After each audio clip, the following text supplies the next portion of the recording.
Fat is a three-letter word that provokes intense negative reaction. The fat that is harmful, the worst kind, is called visceral fat. Turns out when you have temperatures, you turn on your brown fat. Your brown fat is like click, click, click, whoosh. Good fat fights bad fat. You will shape shift lean muscle to fat ratio, so you'll wind up actually being in better body composition shape. It's kind of like the modern day cigarette. It's not good for you. Every study that's ever been done shows that drinking a lot of associated with really, really negative health outcomes. How do I, eat healthier? What should I do? I always tell people, I said, number one,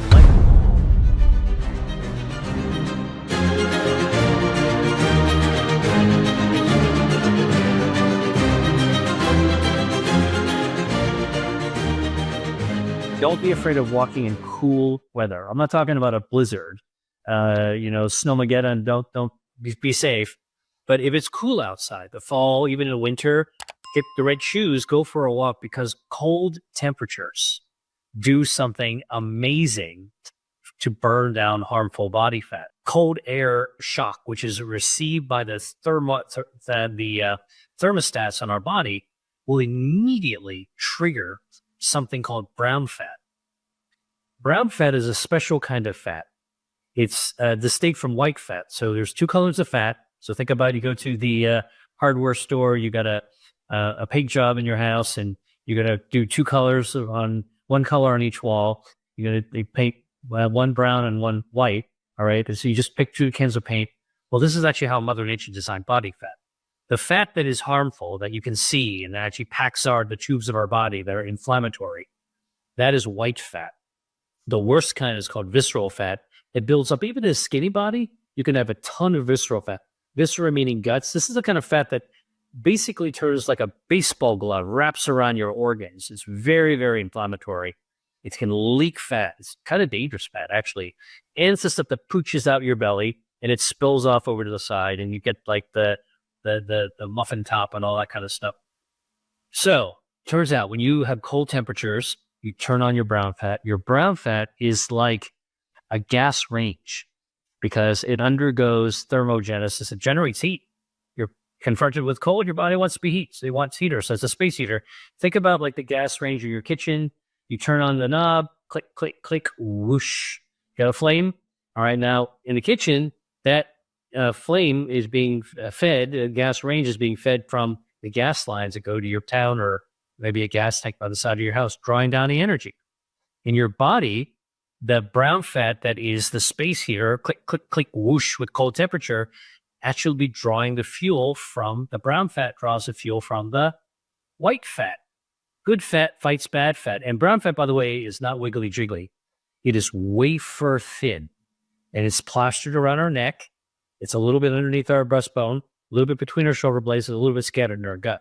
My point being, go for a walk after dinner. You're exercising. You're actually going to be working your muscles. You're going to, and if you don't be afraid of cool air, because you're actually going to accelerate the burn down of extra calories. All these things will actually allow you to tip the balance for more muscle, less fat, and you can accentuate that. You can be as exaggerated as you want, but if you keep doing that kind of stuff, burn down extra harmful body fat, build up more muscle, you will shape shift your own lean muscle to fat ratio. So you'll wind up actually in being in better body composition shape.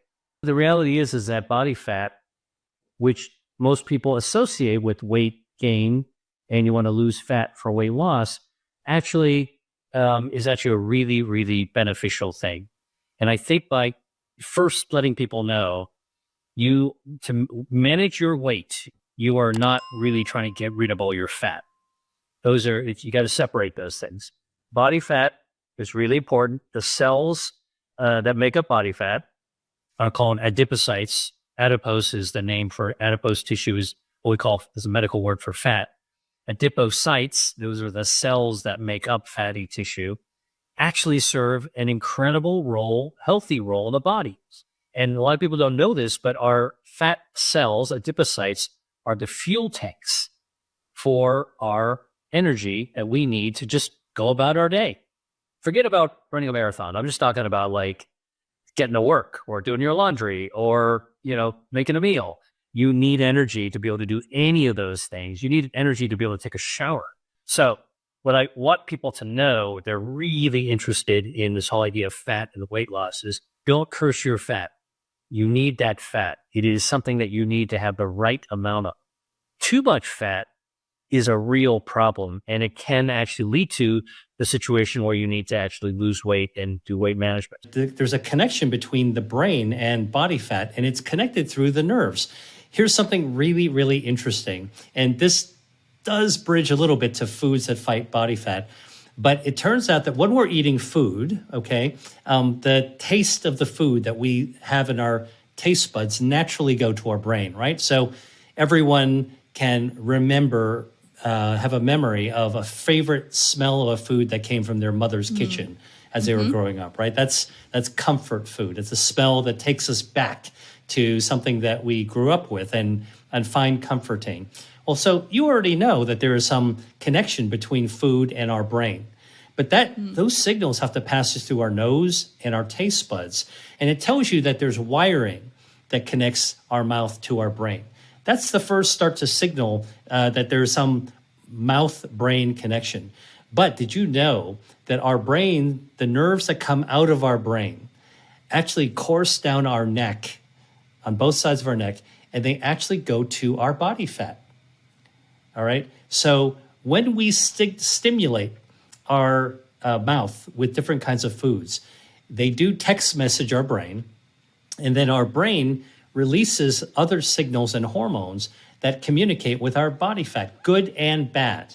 All right. And it changes the neurotransmitters in our brain as well. So there's also direct impact on what actually happens in our brain. And by the way, those nerves continue beyond our body fat down to our gut, our lower gut, where our gut microbiome is. And of course, with Zoe and all these other really fantastic scientific programs that are going on, we're beginning to realize more and more just how important our gut microbiome, healthy gut bacteria is. So you're talking about the gut-brain connection, and that gut-brain connection goes from, the tailpipe of our gut all the way, but it starts in our mouth, it goes to our brain, and it can affect how our brain goes. I want to tell you one more thing that, from my perspective as a researcher, where this could affect the size of our brain as well. Please. Okay. We used to think that the human body is unable to regenerate, right? Because when we were kids, I'm sure, Sarah, and you, even though we went to different grade schools, kindergartens, I'm sure your teacher and my teacher said the same thing. Starfish can regenerate, salamanders can regenerate, but humans cannot regenerate, right? That's what we learned. Not true. Not true anymore. That chapter in that textbook has been ripped out and thrown out the window. We know, in fact, that humans do regenerate. And we've started to figure out that our stem cells, 70 million stem cells in our bodies, actually contribute silently behind the scenes to regenerating our health. We don't even know that our liver needs a little regeneration. Oh, you had that weekend where you had a little bit too much to drink? Guess what? Silently, your body sends out those stem cells to repair. You drink a little too much alcohol, your brain shrinks. You got to regenerate that. So even the brain, we now know, has a capability of regeneration. And this is actually a dynamic process that happens every single day behind the scenes. So one hypothesis of why excess body fat might actually impact on brain size could be the impairment of our stem cells to be able to help maintain the rejuvenation, the renewal, the support of the structure and revitalization, the regeneration of our brain tissue itself. We don't know this for a fact, but it's a scientific hypothesis that our brain actually has to be maintained in its size. You don't keep replenishing it with healthy cells. It will naturally start to shrink. There are foods you can eat that will do the same thing that cold air does. It'll trigger your brown fat. It'll turn on the switch to set your internal space heater on so that you go click, click, click, whoosh, and now you got to draw down fuel from your harmful body fat. So protein will actually make you full a little bit faster. Fiber will make you feel fuller sooner, which then counters your maybe instinctive desire to actually eat more and more. And then the other thing that a lot of people don't think about, and I'll talk about some specifics in all these categories, is water, liquid.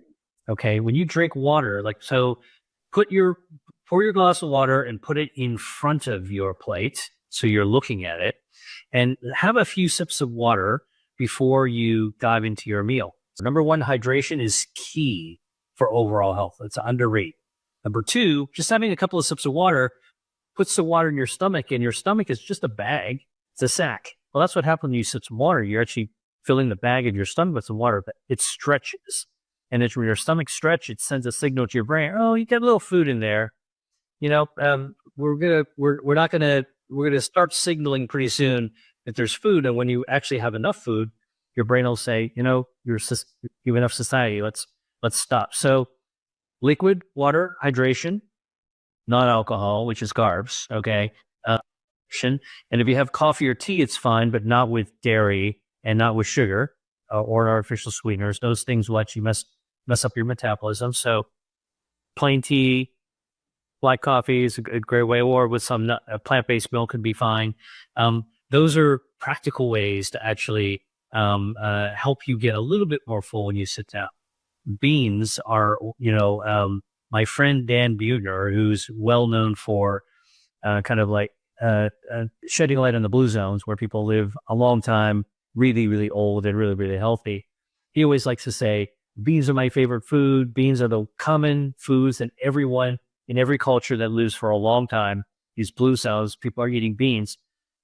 Beans are really healthy. Great source of protein, which helps to make you full. The fiber also makes you full.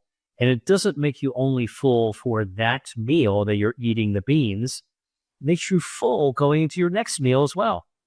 Right? So if you have some beans for lunch, that's a great way to actually manage your satiety or give you some head start in satiety for dinner time. So that's you're eating for the next meal, which is another little trick for it. So I think those are just some ways to actually approach what foods would be useful for satiety. Now look, chocolate's a confection, so it's a candy. So I want to be really careful to make this distinction.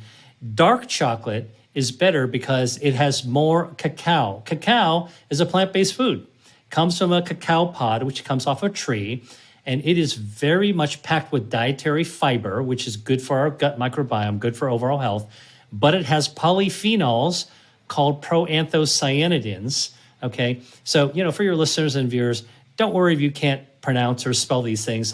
Let people like me who study food as medicine do the heavy lifting for you, but just know that dark chocolate, plant-based, has more of the plant-based cacao, has these bioactives. Now, what does proanthocyanins do?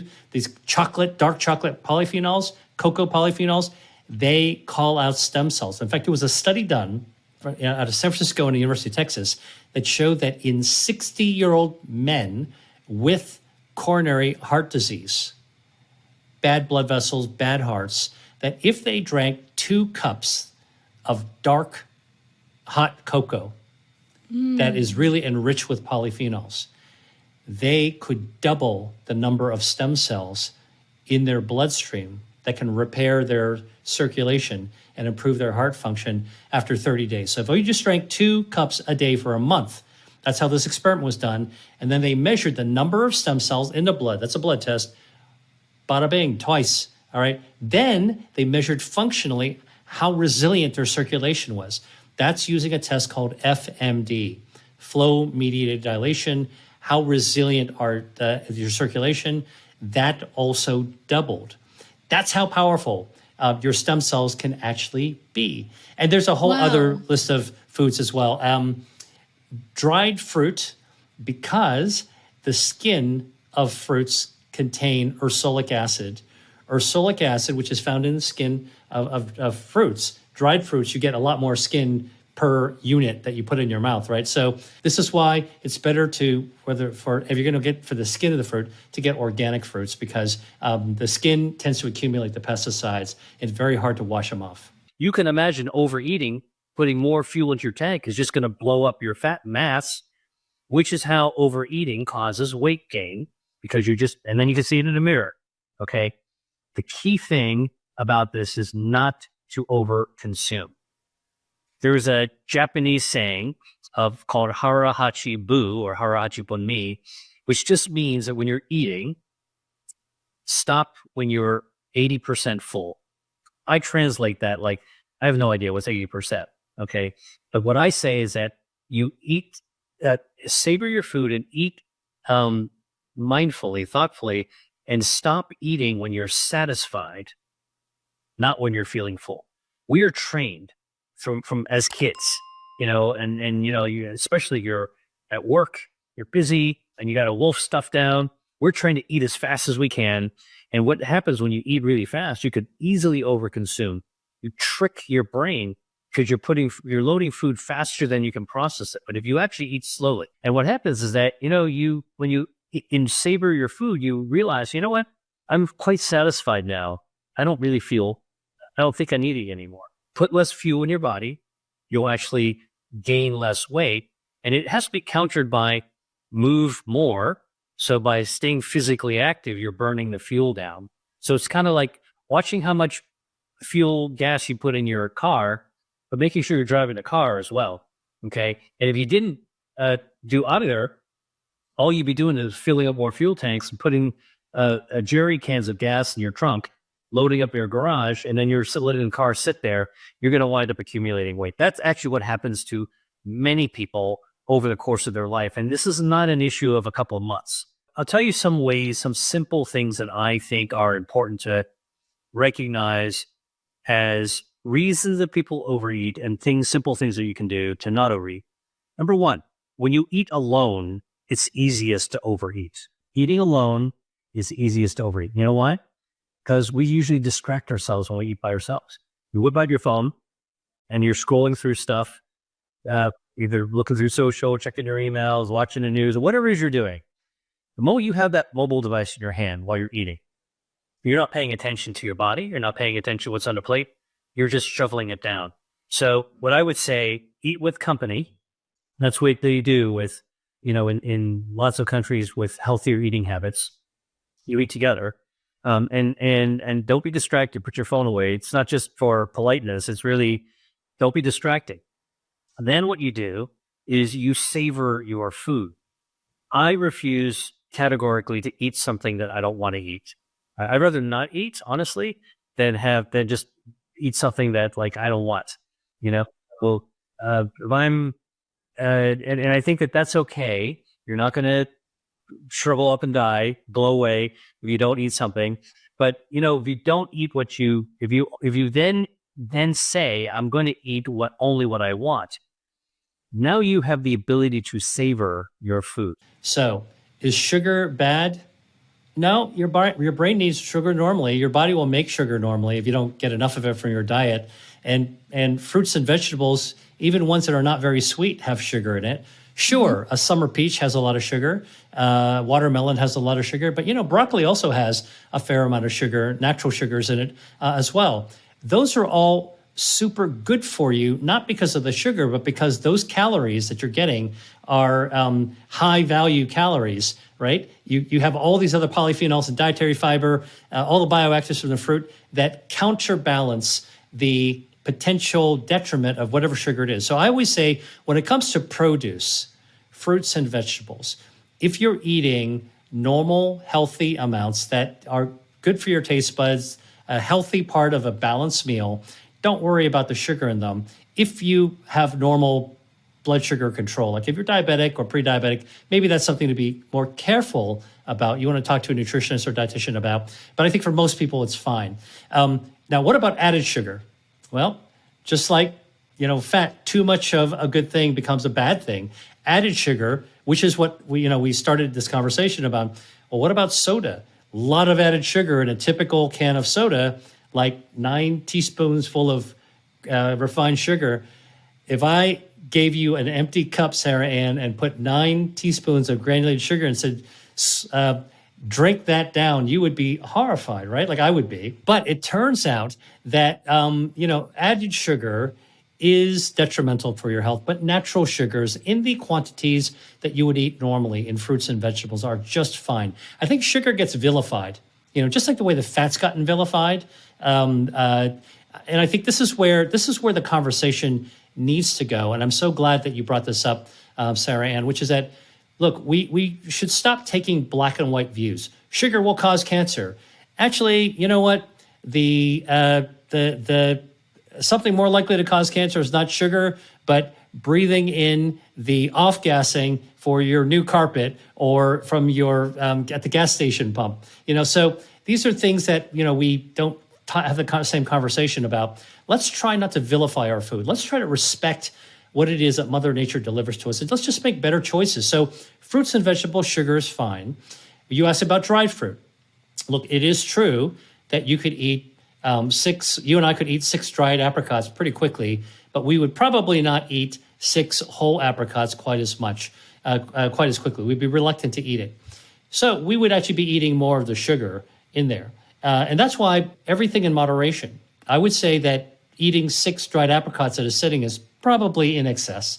But, having 2 or 3 of them, probably fine if they're part of your fiber-gaining, polyphenol, regenerative kind of snacking pattern. Much better than a bag of chips, crisps that you might actually want to eat, right? So, again, let's try to be a little bit more refined in the choices that we make. We do it all the time, by the way. These difficult choices, what's better for us, what's safer for us, we do that. If you're listening to this and you go skiing in the winter, we all wear the same ski outfits and we have the same skis, but you're going to make a decision of which track you're going to go down that mountain. You're going to go the green, the blue, or the black diamond, And so I think that everyone can make better choices as a way of confronting food. Foods that we tend to think of as not so good for you lure us into the bear trap of assigning black and white thinking to good and bad food. The food is either great for you or it's terrible for you. No such thing. I think everything in moderation is a good way to go, and that brings me to my point about the guardrails. I think that if you generally say you're going to stay in the center of the lane, you're not going to go to any border, or you're not going to go to any extreme. That is the safest place to be if you want long-term overall health. What I think is important is to know yourself and understand what it is that you enjoy eating. A lot of people haven't spent enough time thinking about, what do I really enjoy eating? Okay, some people will joke around and say, oh, I like French fries. Oh, I like hamburgers. I like, okay, maybe you do like those things, but let's really think about all the foods that are out there. Which ones, this is a kind of a checklist I tell people to go through. What did your mom cook when you were growing up that you remember coming out of the smell kind of your kitchen that brings you close to home? Like what's comfort food to you? Like I'll ask that, and don't say one thing. Like, oh, meatloaf. Say, oh no, okay, good, okay, good. What are some other ones? And eventually you'll find something that they associate that's actually not so bad for you. In fact, might be really good for you. And that's the unfair advantage I have, is that I know what these healthy foods are. And that's why I put more than 200 foods in my books: Eat to Beat Disease and Eat to Be Your Diet. Like, you want to let me do all the heavy lifting on what are the good foods. And so I think knowing what you enjoy gives you permission. Knowing what you enjoy that's healthy gives you permission to engage in things that are good for you and that you like. That actually alignment that's a bullseye. I call that a bullseye. And you can do that for a long time because you like it. Look, everybody knows you shouldn't be smoking if you want health. All right. There's some clear cut things, like soda is one of those things. Drink a lot of soda, it's not going to be good for you. That's like, soda is kind of like the modern day cigarette. It's not good for you. Every study that's ever been done shows that drinking a lot of soda is associated with really, really negative health outcomes. All right. But every now and then it's a hot day, you're out there on vacation or something, you just like dying for a soda. Go for it. Do it. Just don't do it too much. Get that satisfaction and give yourself permission to, occasionally treat yourself to something. But if you spend most of your time focusing on doing the things that you already enjoy that are good for you, you're going to be very resilient to an occasional off-road adventure. How do I, eat healthier? What should I do? I always tell people, I said, no, number one, life is for the living. I really believe that you should enjoy your life. You know, we're only given one life. It's not that we don't know how long we have. It's unpredictable. You really want to enjoy your life. So first find out what are the things, be honest to yourself. What are the things that you really, really enjoy? And if you have the right kind of way to interrogate yourself, and sometimes you need somebody else to help draw it out of you. And that's what I try to do to my patients. You'll find that some of the things they like are actually quite healthy, and give them positive reinforcement for those things. If you can make a checklist of things that you love that are good for you, you're way ahead of the game. Hey, if you like that video, then you're going to love this one. Check it out.